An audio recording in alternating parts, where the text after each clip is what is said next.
Le bon choix est celui que vous avez fait une fois de plus, de rester branché sur Numérica Télévision pour ce journal, le JT Saba. Bienvenue, mesdames et messieurs, à votre journal. Tout de suite, les titres.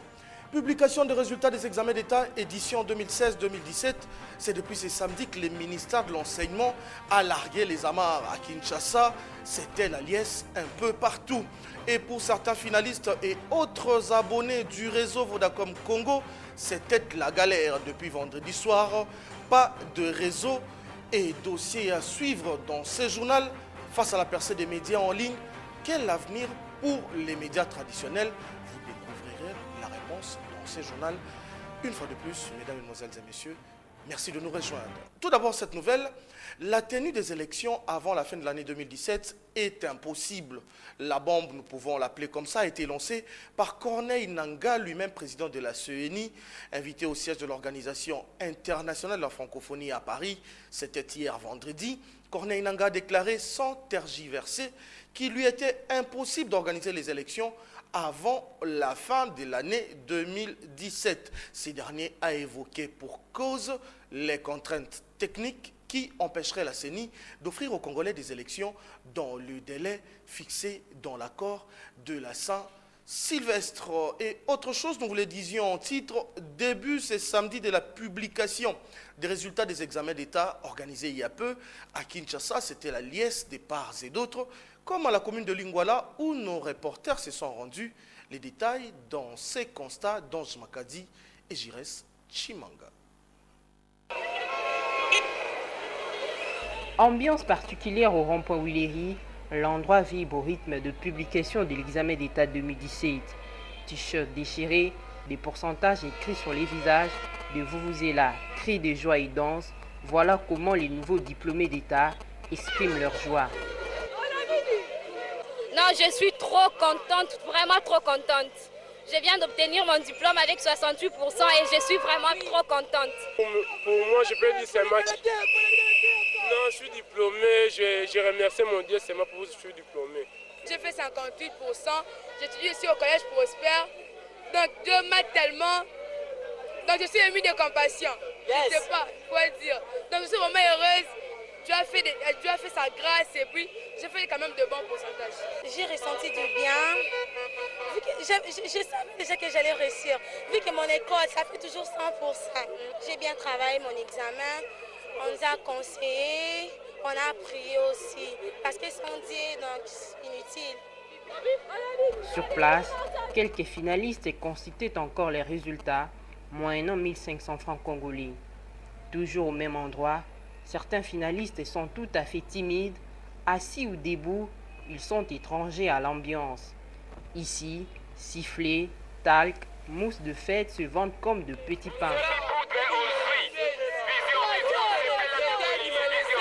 La publication Exeta 2017 intervient 2 semaines après que les finalistes du secondaire ont passé leur épreuve.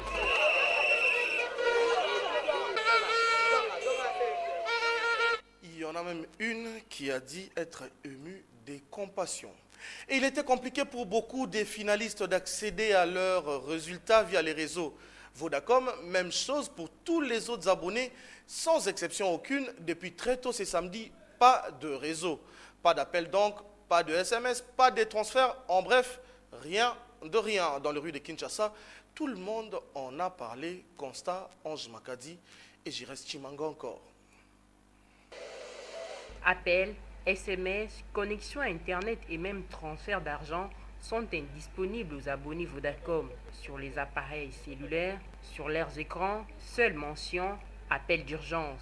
Pour nombreux, impossible de joindre à leurs proches utilisant Vodacom, beaucoup s'en plaignent. Et puis si passe parce que même à niveau il y a appel ba contact nous surtout sur la bango journée à lobby tito comme lelo ata mon côté ayambi appel puis en plus ils appel karaté bambo on a besoin ba MPSA réseau exaté connexion exaté au juste to yebité ceux qui ont un problème dans l'état pour ko lobaka no afuta bambo à l'état on a minute biso ba monsieur aussi ba perturbation belé donc vers 0h to monaki bana ba sepeli ba diplôme biso to c'est la réseau Vodacom toyo kokoma na ba 5 heures po tozaki ya kolala na ba 5 heures tofongola ba téléphone tobanda kotala baexete ya bana. Donc réseau eza te. Réseau eza te, donc tomitungisa meno ya mingi. Du côté des vendeurs et dealers, cette perturbation leur a fait faire mauvaise affaire.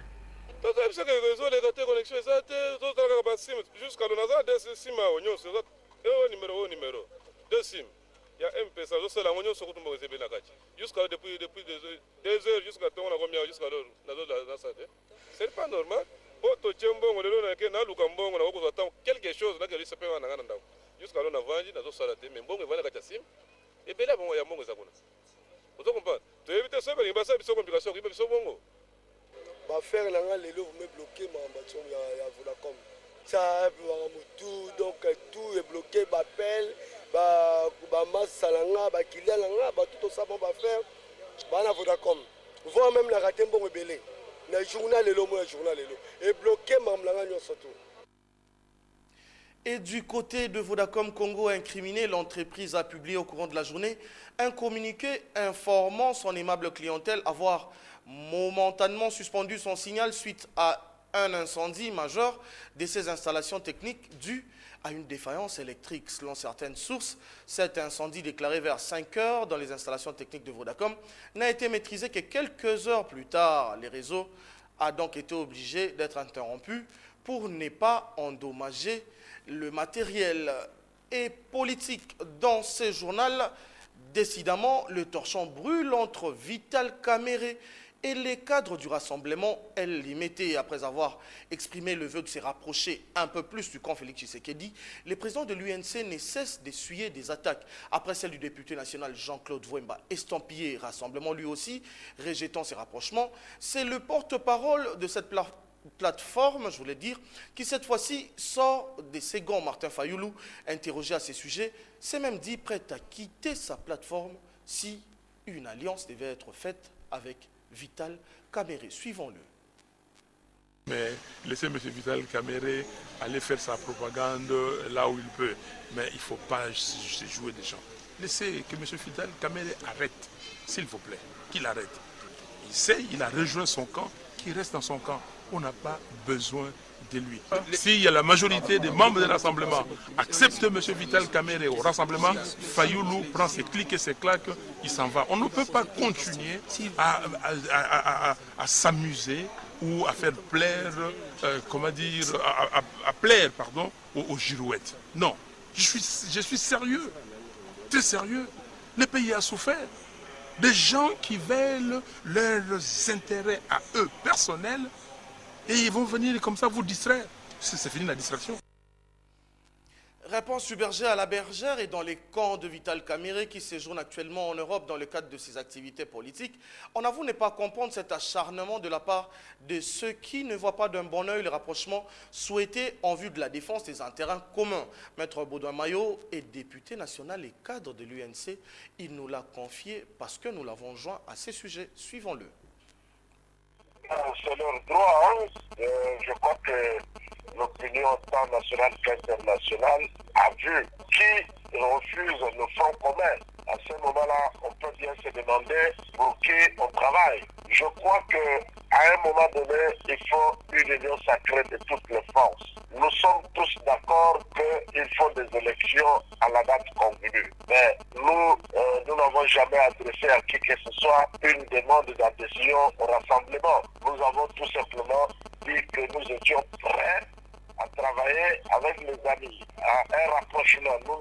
Nous n'intégrons pas les rassemblements. Mais s'ils refusent, c'est leur droit qu'ils continuent à caresser leur rassemblement. Je crois que si on a des problèmes personnels ou individuels, il ne faut pas les mêler au combat de toute une nation.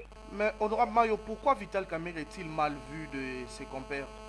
Parce que Vital Kamerhe a réussi à créer un parti. Aux élections de 2011, Vital Kamerhe a sorti 20 députés. La Cour suprême de justice nous en a bouffé 2. L'UNC donc était resté en 2011 avec 18 députés, pendant que mon ami et frère Martin Fayoulou n'a amené que 2 députés sur toute l'étendue de la République démocratique du Congo. Et Jean-Claude Vwemba, 2 députés aussi, mais même compris dans les deux. Alors,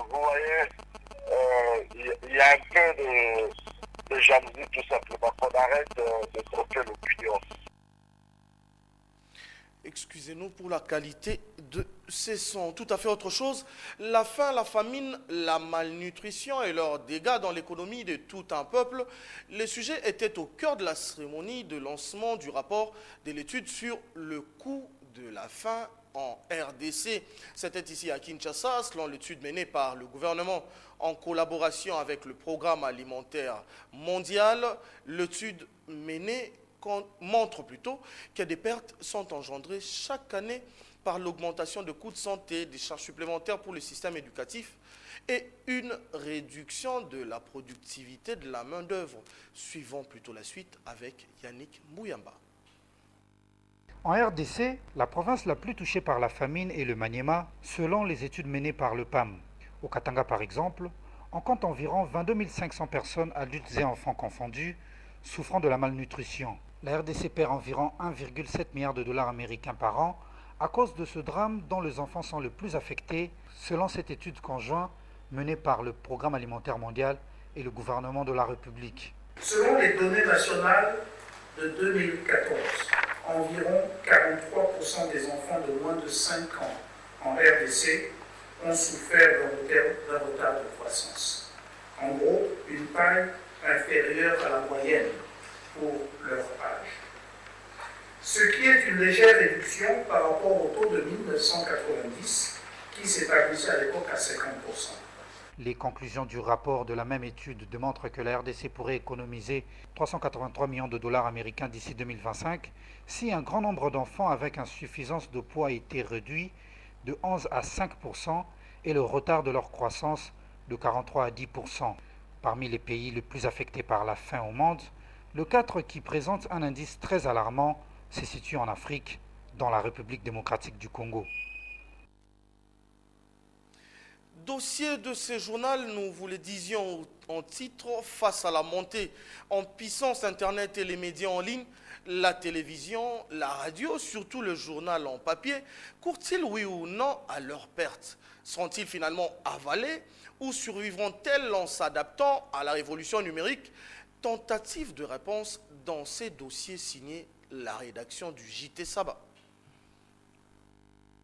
Ils sont dans nos téléphones, dans nos ordinateurs. Et ce sont ces nouveaux médias caractérisés par leur rapidité à informer, reconnus aussi par la rapidité avec laquelle on y a accès. Un clic ou le simple fait de glisser le doigt sur les écrans tactiles de nos téléphones, le tour est joué et les sites d'information nous offrent le monde. Avec l'usage d'Internet, l'information, cette denrée jadis chère, devient aujourd'hui accessible à presque toute le bourse. Passion Ligodi et les patrons d'actualité.cd, un site d'information qui, en moins d'une année, a su s'effrayer son chemin dans les paysages médiatiques RD congolais. Mais je pense que c'est un faux débat de dire que les médias en ligne sont, on va dire, l'opposé des médias classiques. Puisque l'avenir, en fait, de tous les médias, c'est ce qu'on appelle les numériques. Pourquoi? Parce qu'il y a un journaliste qui a dit, et je pense qu'il a raison, qu'Internet est la meilleure chose qui soit arrivée aux journalistes. Donc aujourd'hui, il ne faut pas considérer Internet comme un ennemi. Plutôt, moi je pense que Internet peut être considéré comme un véritable allié pour les médias, pour les journalistes, eu égard à toutes les opportunités technologiques, techniques, on va dire même éditoriales que nous offre, on va dire, Internet. Et quand, avec Patient, on parle de la suprématie des médias en ligne face aux traditionnels connus, la télé, la radio, le journal en papier, il a son opinion et ne s'en cache pas. Pour le journal, je pense qu'il y a un problème qu'on a toujours eu au Congo. Ce n'est pas l'avènement de médias en ligne qui vont tuer la presse écrite. La presse écrite a toujours été, on va dire, a toujours eu une vie assez compliquée en RDC par rapport au taux d'alphabétisation, par rapport également à la culture que nous avons, par rapport aussi au prix, il faut le dire. Aujourd'hui, la presse écrite, ça coûte extrêmement cher par rapport aux gens qui suivent l'information à la radio et à la télévision. Et donc, il y a un sérieux problème là-dessus. Willy Kalengai est lui aussi patron de médias, journaliste lui-même. Il dirige le journal Géopolis. Il avoue que la montée fulgurante des médias en ligne secoue pas mal les secteurs du journal en papier, mais ne désespère pas pour autant. Mais nous devons nous adapter. Et nous avons choisi de nous adapter parce que aucun journal écrit ne peut se permettre de ne pas être aussi en ligne. C'est donc une adaptation, mais parce que nous savons aussi que notre lectorat n'est pas forcément connecté. La société congolaise est connectée à 9%. Si nous cessons de produire le journal écrit, alors nous allons faire comment? Nous allons sacrifier 80% du lectorat. Les médias aujourd'hui imbriqués les uns dans les autres laissent croire qu'il n'y ait plus séparation entre eux dans les années qui viennent. Ainsi, le Top Press, une émission radio de Top Congo, est diffusée à la télé. Le journal télévisé de Numérica est lui diffusé en ligne et Géopolis, le journal, a lui aussi son site où l'on peut retrouver toutes les informations. Les maîtres mots dans toute cette mutation au numérique reste donc l'adaptation. C'était là les dossiers de ce journal. Les autres séries sur les gâteaux de ce journal, ça démange, ça pique deux fois, ça s'appelle le pouls. Nous le connaissons tous, mais le connaissons-nous vraiment assez? C'est le défi que s'est lancé Ange Makadi dans ses commentaires que nous vous proposons. Avec l'arrivée de la saison sèche, vous vous grattez la tête depuis quelques jours. Attention, vous avez sûrement attrapé des poux. Les poux, il n'y en a pas seulement de tête, mais aussi du corps et du pubis. Il se nourrit de sang, s'abrite et se reproduit grâce à un homme ou à des animaux. Le poux de cheveux voyage de tête en tête. La femelle produit au moins 5 œufs par jour. Si les poux de tête n'est pas un manque d'hygiène, les poux du corps en est un. Les poux du corps sont un peu plus grands que ceux de la tête. Ils vivent et pondent sur les vêtements. Il y a aussi des poux de pubis. Ils se retrouvent sous les aisselles, moustaches, cils et sourcils. Les poux sont sans conséquences graves pour la santé, mis à part des fortes démangeaisons et les points rouges sur le corps suite à la salive injectée pendant sa piqûre. Les poux se transmettent de tête à tête rapidement chez les enfants. Ils se transmettent indirectement par des objets, bonnets, brosses à cheveux, oreillers, écharpes. Le plus touché sont les filles. Si vous avez des poux, utilisez du shampoing, des pommades anti-poux, de l'huile de coco ou carrément rasez-vous les cheveux.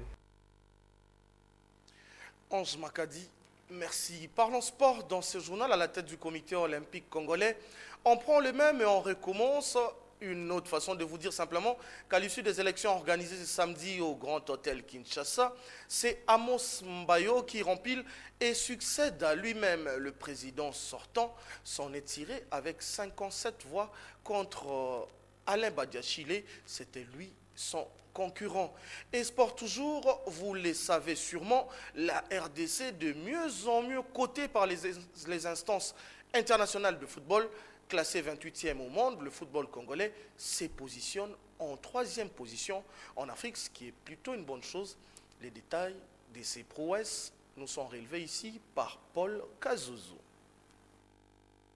Le classement mensuel de la FIFA constitue l'unité de mesure de la bonne santé ou pas des équipes nationales de football sur toute la planète et par continent. Ce classement est établi au début de chaque mois sur base des résultats de matchs joués, des compétitions ou de matchs amicaux, tient compte des résultats, c'est-à-dire des victoires, des défaites ou des nuls.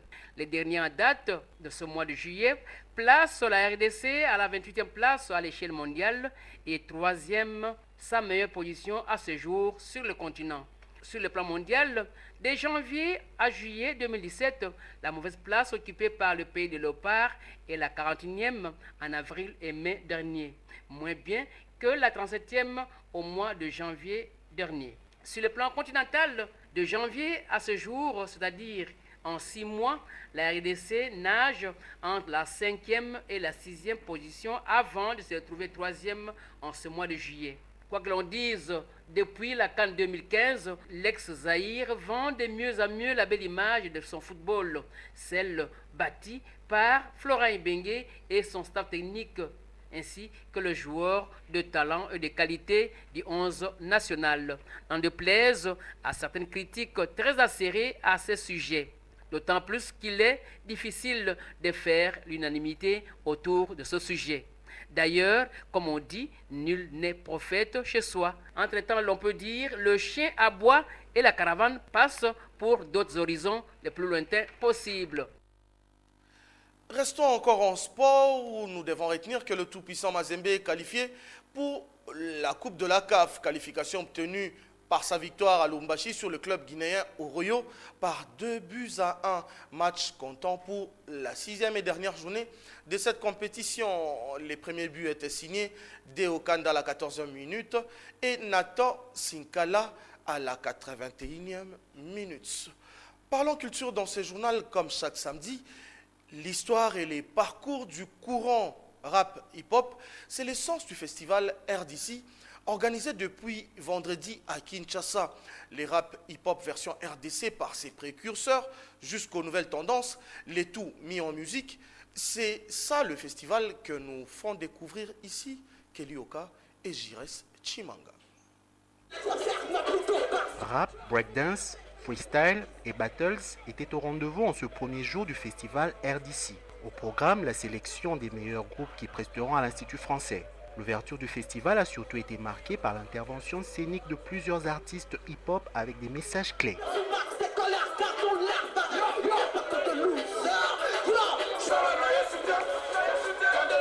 En fait, moi, j'ai fait honneur à toutes les mamans qui ont été violées, violentées à l'Est, qui est mon pays, vous voyez. Parce que de par ma mère, je suis de là aussi, mais beaucoup plus de la République démocratique du Congo parce qu'on voit toutes ces femmes et étant rappeuses, je me dis il serait intéressant de faire passer un message, non seulement de démontrer la souffrance de ces femmes-là, mais beaucoup plus de passer un message à ces femmes-là pour dire qu'il faut savoir s'élever aussi. Pour moi c'était vraiment l'unité, la paix. Je sais que mon pays, en ce moment, ça connaît des grandes difficultés. Et moi, mon message, c'était la paix, l'unité, pour qu'on avance. Le Congo a besoin des gens forts, quoi, et des gens soudés pour avancer.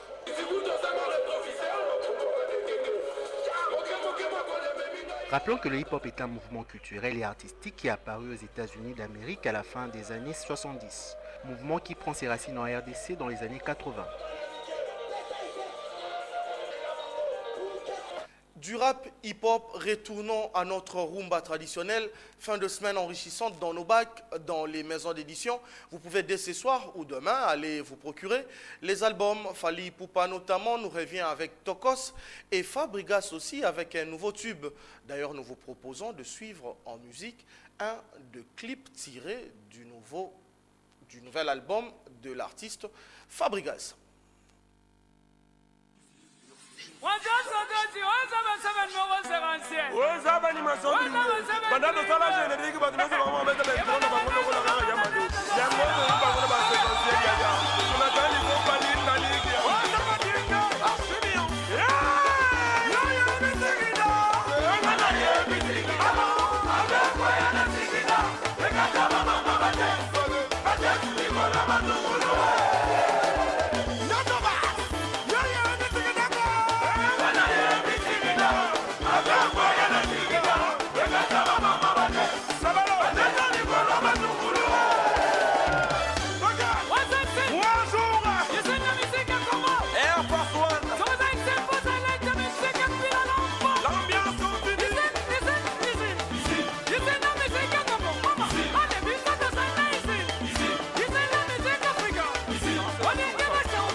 un peu de musique, ça ne peut déranger personne. C'était là les clips Zigida.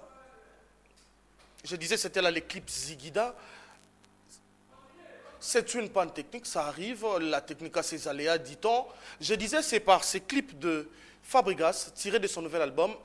Vous venez là de suivre le titre Zigida, que nous clôturons ce journal. Merci de nous avoir suivis à l'étranger également. Merci vous qui nous suivez ou qui nous avez suivis sur le bouquet CP La TV, canal 98. Merci encore et à très bientôt.